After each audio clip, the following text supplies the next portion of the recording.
Good evening. It's a pleasure to be with you all this evening as we commemorate Kristallnacht. We'll begin with the lighting of a candle. There we go. We're going to see it in a minute.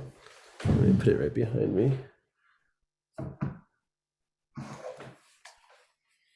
And the recitation of an El Malay, the memorial prayer for the victims of the Shoah. As we all know, Kristallnacht.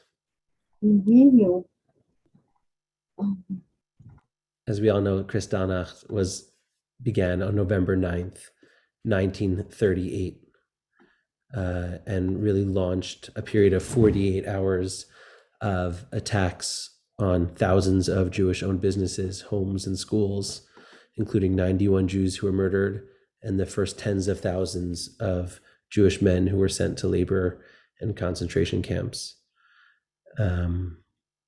Kristallnacht also stands out not just for the events of the evening, but as a marker and a symbol of the Shoah in so many ways. Of course, we have many days throughout the year that we note and commemorate the Shoah, and we find ourselves on Kristallnacht remembering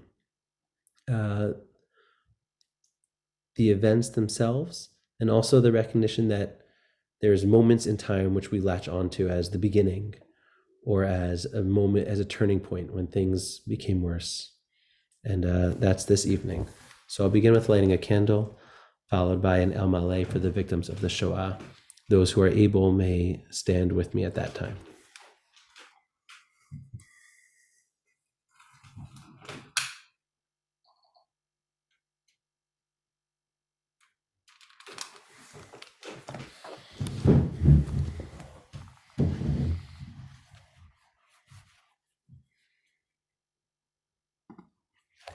El Malay Rachamim, Shochen Bamromim,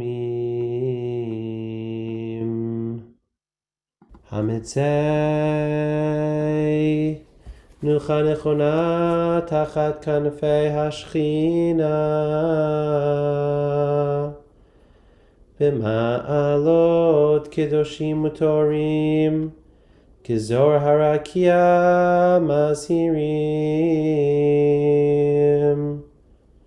Lekol Nishmot Sheshet Milyonei Hayudim Chalalei HaShoah Be'Europa Shenergu Shenishchatu Shenisrefu V'Shenisfu Al Kiddush Hashem Bidei hamaratzachim hagermanim v'yozreihem mishar ha'amim bavor shel kahal noten tzedakah bad haskarat nishmoteihem b'gan eden tehei menuchatam lachein Balarachamim Yastirim Beseter Kenafav Liolamim Yitzror Bitzror Achayim Enishmotayam Adonai Hu Nachalatam V'yanuchu v'shalom Al Mishkavotam V'yamdu Legoralam Leketz Hayamim V'nomar Amen.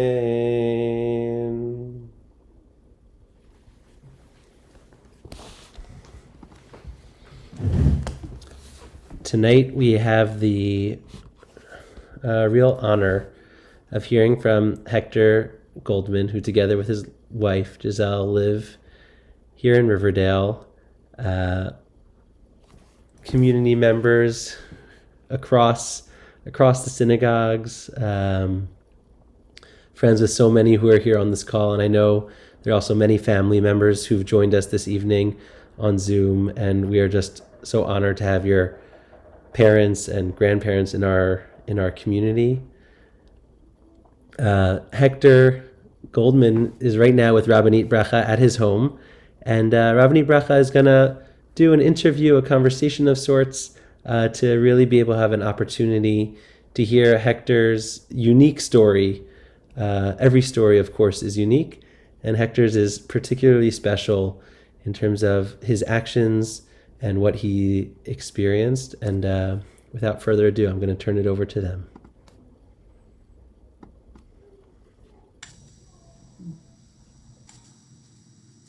Good evening, everybody. It's such an honor to be sitting here. I just met Hector a few minutes ago and already feel so at home with him and his wife. Children came. There are some here in the room and some daughter-in-law and daughter-in-law included in children. We even met some great-grandchildren just before who called, and one of them said that you look so nice. She's 5 or 4. We're really blessed to have Hector, Mr. Goldman, tell us his story. Hector, by the way, turned 97 in September. Baruch Hashem, till 120. May you continue to be healthy. Hector's story began in Belgium in 1924. It went through Marseille, Spain, Cuba, to the US, but then he ended up back in Europe as an American soldier. This month of Hanukkah, the month of Kislev, starts the Chag of Hanukkah, the holiday of Hanukkah, which is a holiday of miracles. And as I was hearing about Hector's story, it felt like there were miracles on the way that allowed Hector actually to be sitting here and to get back to the United States, to get to the United States and then to get back to the United States and raise a family and be living to this beautiful age of 97. There are pieces of Kristallnacht story inside Hector, but there's also pieces of Veterans Day, which is the day after November 11th. And that's part of what makes Hector's story so unique, to hold so many different kinds of pieces, which we don't usually hear. Hector, would you like to start by telling everybody on the call what you started telling me about the beginning of your life and how you and your brother, who was only 2 years older, were separated, and that first miracle that saved your life? Yeah. So the Belgian government, on the day that Germany bombed the cities of Antwerp and Brussels, the Belgian government on the radio told parents who had children between the age of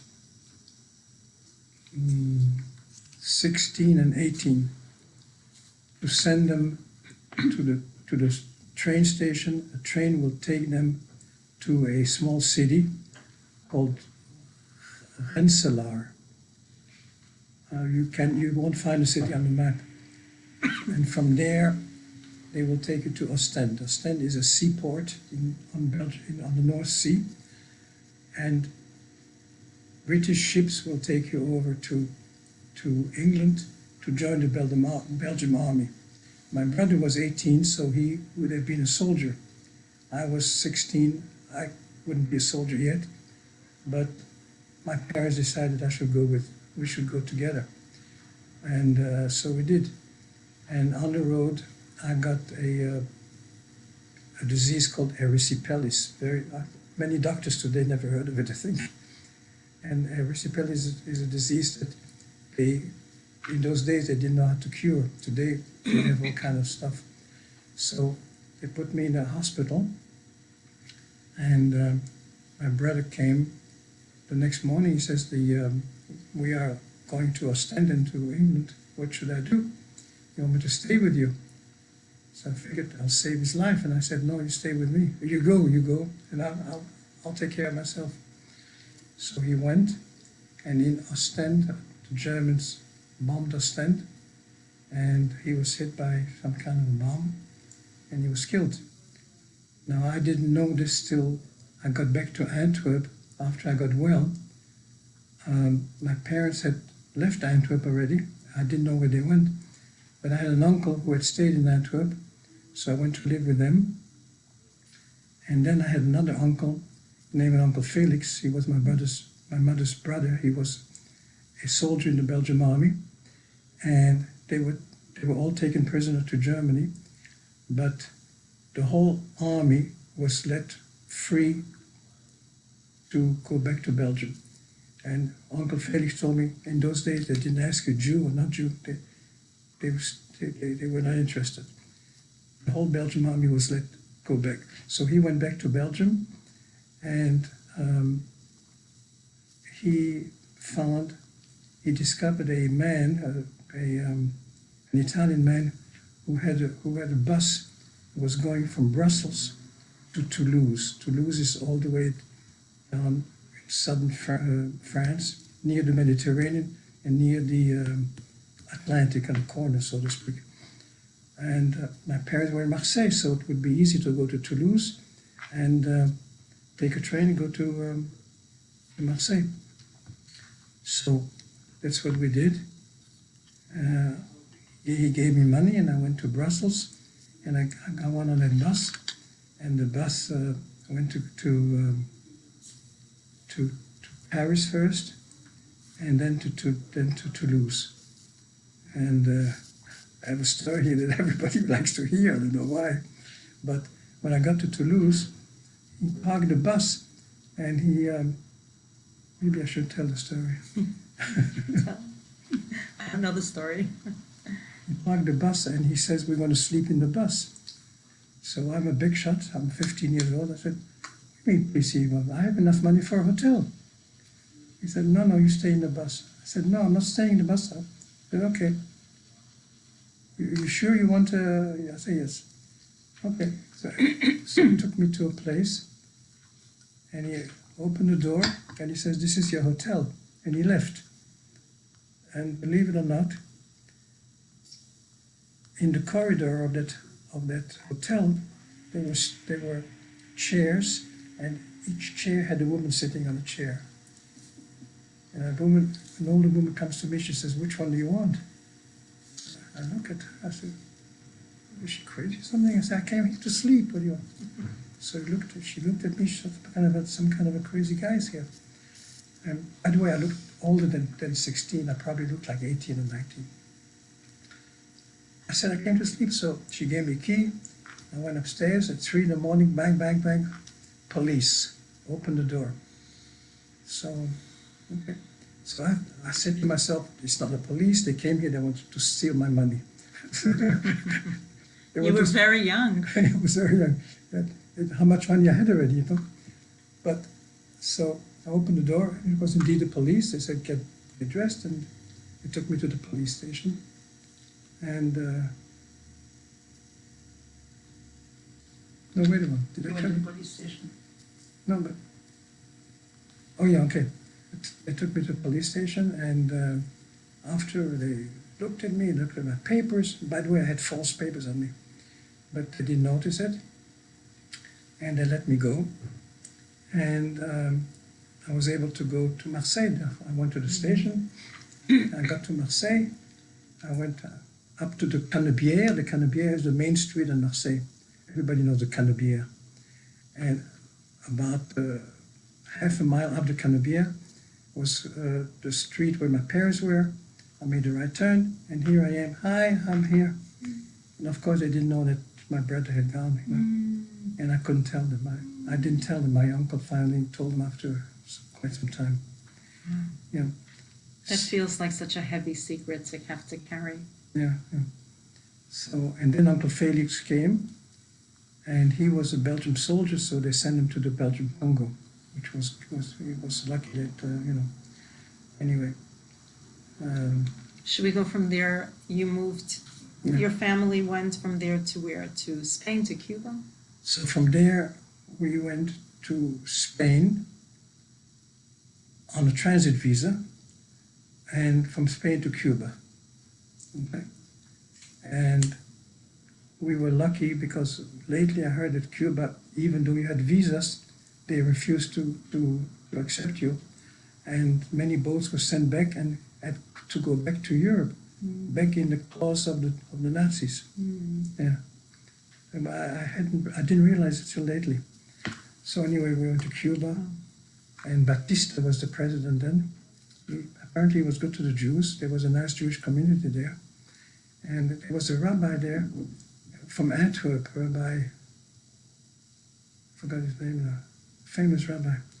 Anyway, so we stayed in Cuba, we stayed in Cuba some time because I gained entrance to the University of Havana. I passed the exam and everything. But after a while, my father got visas to come to the States, so that was more important. And we came to the States. And we arrived in New York in June. But I don't know the year. How old were you? I was 16, so 16, and I was born in 24, so that means 40. Maybe 40, 41, yeah, something like that. Okay. So now we are we had an Uncle David who came to the States in 1918. So my father and his brother, Uncle David, hadn't seen each other all these years. This was a big reunion, and he lived in Washington Heights, so he put us in Washington Heights also, which was a mistake. Why? It's a terrible place to live in. It's better now. Better now? I think so. Well, So then I understand that you saw a lot of posters saying Uncle Sam needs you. the truth of the matter is that I did not see that sign, but I got a letter that I have to report to the, what do you call this? Recruitment, enlistment, To the enlistment or something, I forgot, yeah. draft, one of them. Yeah. So I went with my father. How old were you, about? So at that time I was already 18, 17, 18, yeah. 43, you were 19. 19, yeah. So you already had a university degree from university? No. You just went to, I just, went there to learn. I was there, but I didn't have time to, Got it. yeah. So you were 19. I was 19. So, so then I went to, You were Got a letter. You got a letter to go to, to to, the, to, right. to You went report, with your yeah. father? Mhm. Yeah. So we went to the, Alabama. no, so then I was not indicted, inducted Indicted. in the army. Later you were indicted, but that's another story. That's We'll get another to it. We'll get to it. And so I went to camp, I forgot the name, in Alabama. Got my basic training in Alabama. And from Alabama, on June 6th, 19, when did they land in Europe? 19 what? 19, it was here anyway. Same day that they were landing. D-Day? Which day? Hmm? D-Day? D-Day, yeah. Rav Ezra. Yeah. I'm looking it up. You go on. Yeah. Is that right here? No. Yeah, we'll get it. So when that happened, D-Day, This was on D-Day. I was in line to get on the Queen Mary or Queen Elizabeth to go to Europe. 1944. 44, okay. And that was and Somebody wrote that. Yeah. and I remember being in line, and the guy behind me says that we didn't know each other. Said, "Did you hear we just landed in Europe today?" Isn't that something? Yeah. And you know how many got killed in here in landing there, even from Riverdale. Yeah. Yeah. Yeah. So anyway, so we got on the ship. We got to England. Mm-hmm. We got some more training. Then they sent us over to the continent, and I wound up in 102nd Infantry Division. As I was trained as a cannoneer, but when we had to use a cannon to hit some Germans, I hate to say it, but it's the truth. The basic training we got was so poor. So yeah, I mean, to be a cannoneer, you have to be a year, 2 years, And here, I remember the company commander says, "Goldman, you come here. You're a cannoneer." I said, Where do I?" What did you say? He said, "You're a cannoneer. Come Right. and let's. We have to shoot the Germans." Yeah. So I don't know. I made believe I knew what I was doing, but I don't blame myself. I didn't get the training. They were rushing soldiers. They were losing. So they were rushing us. So anyway, so I joined this company That was the 102nd Infantry Division, I think I mentioned it already. Mm-hmm. Yeah. 407th Regiment. And the commanding officer was Major General Keating.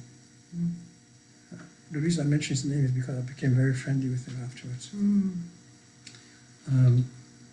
So we fought, and at one point, the sergeant says to me, Goldman, he says, the general wants to see you. But wait, I want to tell that story, but before that, Mm.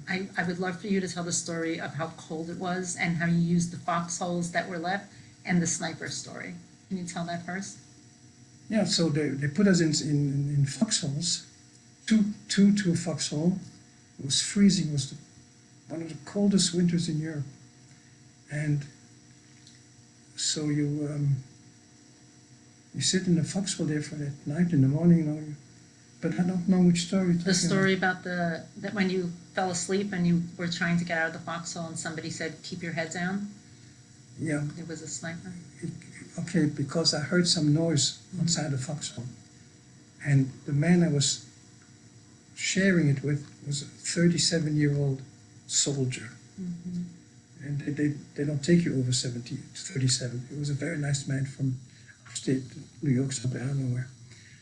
So he says, don't move, stay here. I said, why do you say that? He said, because the noise you heard might be a German waiting for you to get out and to kill you.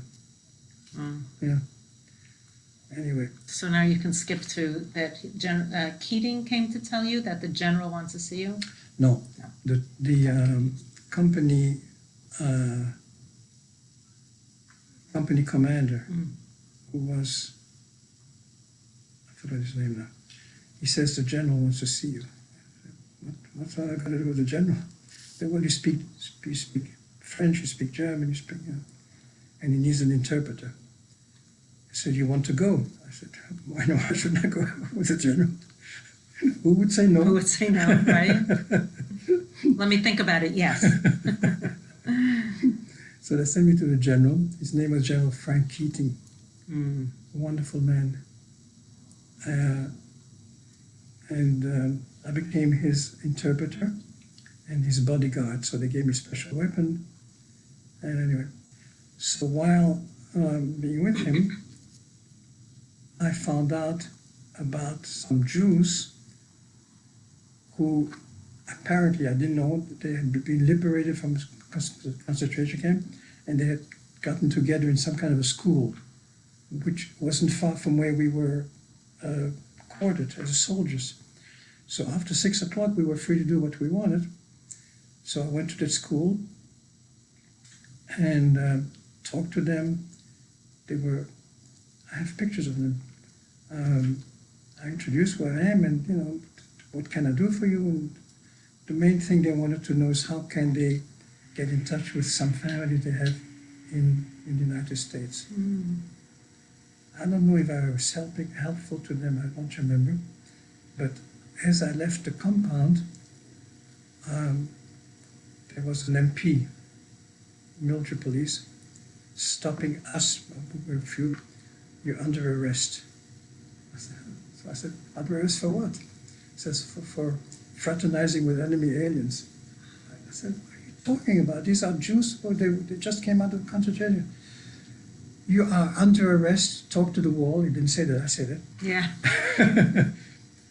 And so they sent me back to my regiment, and I told the story to the colonel who commanded my regiment. Mm-hmm. He said, well, we still have to court-martial you. So meanwhile, I wrote to my mother, and I told her the story. And the story came out in front page of some kind of a newspaper. I don't know which one. It was not the New York Times. It was The PM. PM? Not around anymore, that Yeah. newspaper. The But it was PM, around you the said, 40s. like AM, PM? PM. Yeah. PM. Around the 40s. Yeah. But I understand that first you were tried and you were found guilty before you wrote to your mother, or is it the same time? That's a good question. I don't know. Whatever. Yeah. But I was. they tried you, They but tried it was a me. fake kind of trial. They found me And guilty. devoted you. Huh? They They demoted. demoted me, but I barely had a rank anyway. And not only did they demoted me, but you get $50 a month. So instead of $50, they would give you like $20, something like this. You know, big deal. But the man who was my lawyer was a first lieutenant, and he worked in a grocery store in the States. So I said, wait a while, you work in a grocery store and you're first lieutenant? So he says to me, he says, Goldman, he says, you're very lucky, they could have shot you. I still remember him saying that. Because you were court-martialed. Yeah, but there was, you know. It seems to me, as I'm sitting here and listening to your story. Yeah, but I'm hearing that you had such a belief that it will be okay. I did have, because I really did nothing. I mean, you know, fraternizing with enemy, they didn't want American soldiers to fraternize with German girls. This is the real bottom of the story. If you talk to a German man, they wouldn't know the difference anyway.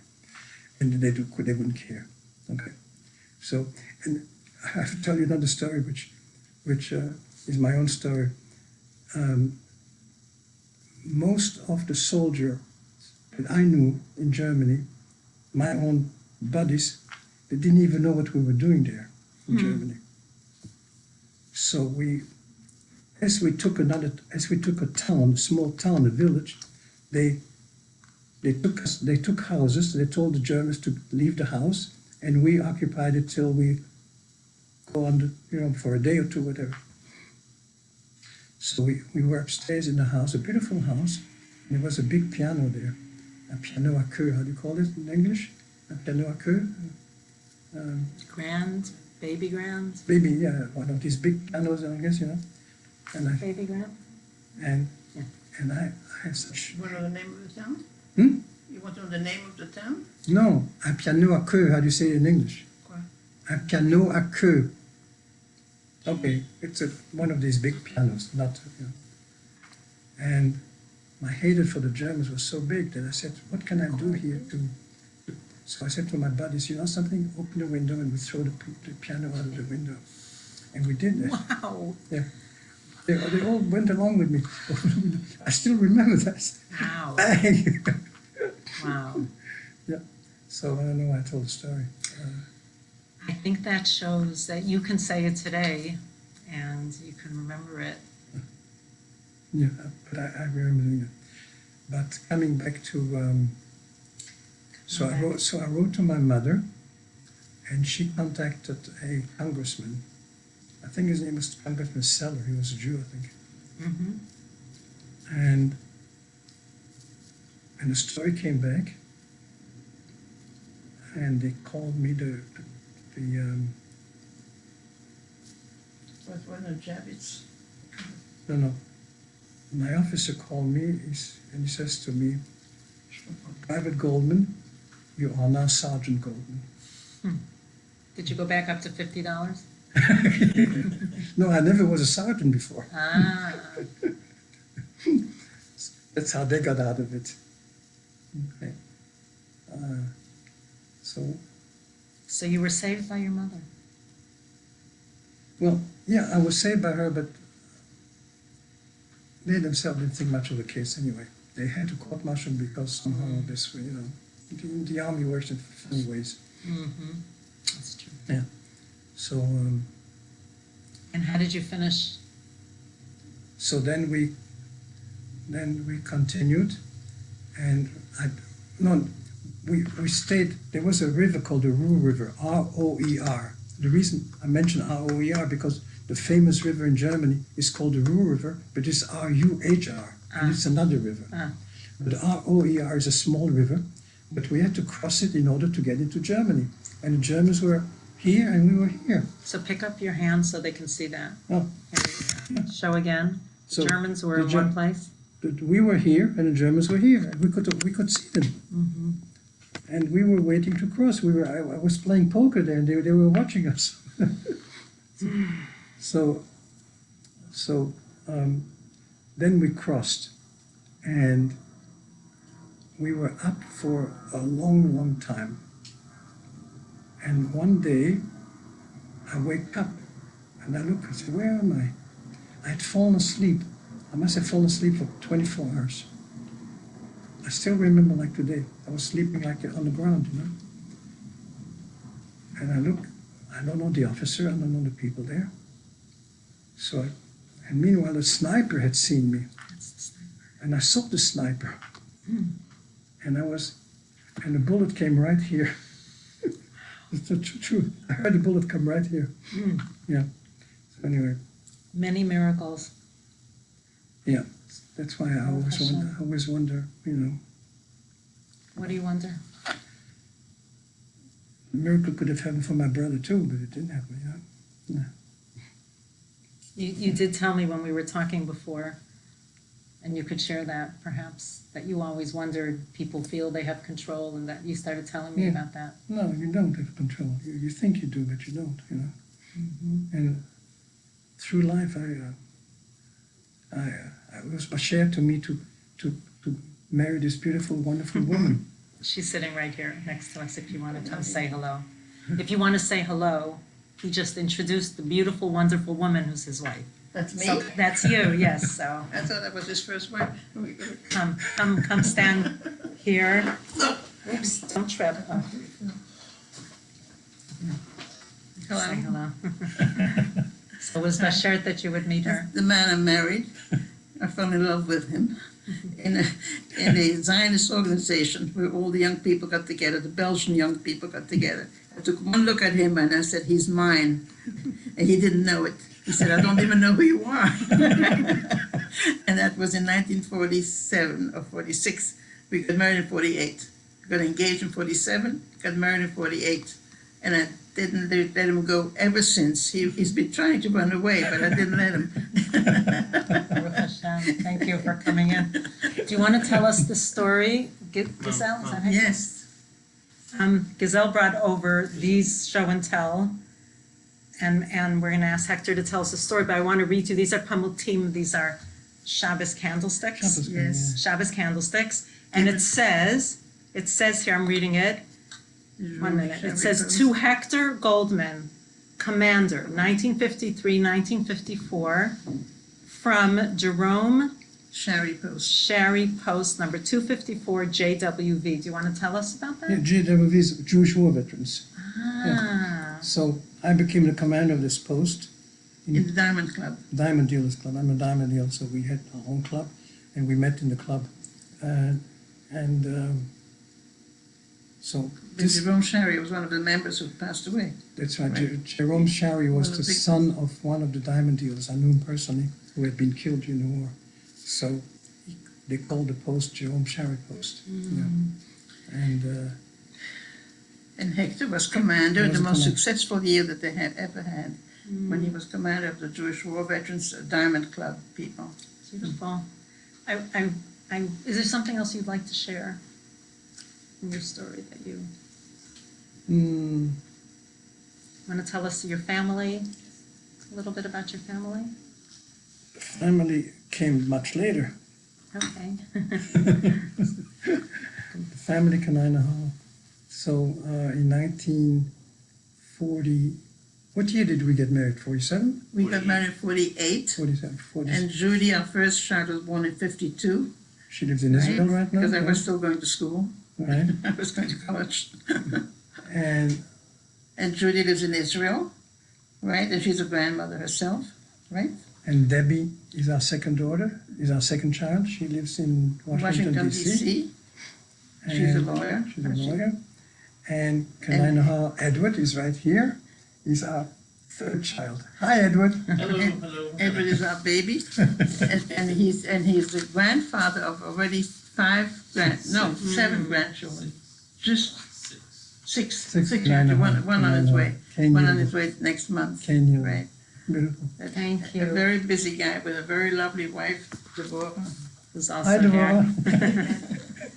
I want to add one sentence. I was given an article that was written about Hector's life with many of these pieces, and something that struck me, and I believe you might have seen this, from the goodness and sweetness that we can see as Hector tells his story without bitterness. The person interviewing said, if you had one message to share, what is that you would share? And this really just touched my heart so much. The most important thing in life is to be a mensch. Mhm. It is true. It's true to be a mensch. But there are so many ways of not being mensch. Mm-hmm. There are so many ways. In my army life, I was very lucky. Most of the people I met, they were very plain people, but they were mentioned. They were nice people. They were, they didn't call me Jew. They didn't care. I'm part of the, whatever. But you were one of the youngest in your Yeah, regiment. They called me Junior. They called me Junior. Junior. They didn't even know he was Jewish, right? Yeah. Some of them probably didn't know what Jewish meant. You're right. Yeah. Thank you. But Yes. When Hector was in the army, I wrote to him because I was Secretary of War Activities of a Zionist organization called Achdut. And I wrote to Hector, and I said, I'm sending you magazines, and I'll be sending you, keep you in touch. So he wrote back, he said, thank you, that's so sweet of you, but I don't know who you are. And here I am in love with the man. We have a love story too. That's a love story. When he came back, I finally said, I am Giselle Giselle Fuss. Fuss is my maiden name. And that was the beginning of a big romance on my side. I don't know about him. After how many years of marriage, we're going to check in. Baruch Hashem, thank you. 70 some up years. The same as the state of Israel. Right, it was 1948. Right. Nice. Every year. Our grandchildren made a skit when we were married 50 years, and our little granddaughter, and then we said, and then the state of Israel was born. So my little granddaughter, Lila, said, and Grandma did that also? What did she do? And you should say yes, absolutely, 100%. She did that too. The state of, I gave birth to the state of Israel. Thank you so much to both of you, really, for. Thank you for coming. Thank you. But Yeah. the fact that these books are loaded, did that matter? It didn't matter? We're still on, it's okay. You're still on. It's okay, we're still on, we're not finished yet. It's all good. Rav Ezra, bevakasha. Thank you. Thank you so much, Hector and Giselle. It's just such a pleasure, and Rabbanit Bracha, of course, for being there and helping guide the conversation. It's really just a privilege to be brought into your home on this Zoom together. To feel like this is not just a story that one reads in a magazine, but a story, this is your life that really happened to you, and that you really were an actor in, and made choices about, and cared for your fellow people, cared for the world in your service, and for that we're so grateful and just honored to hear. I know we could probably talk for days, and we're all having so much fun. We'd love to just stay on for the whole evening, but I do wanna wrap up. On Sunday at Van Cortlandt Park, there was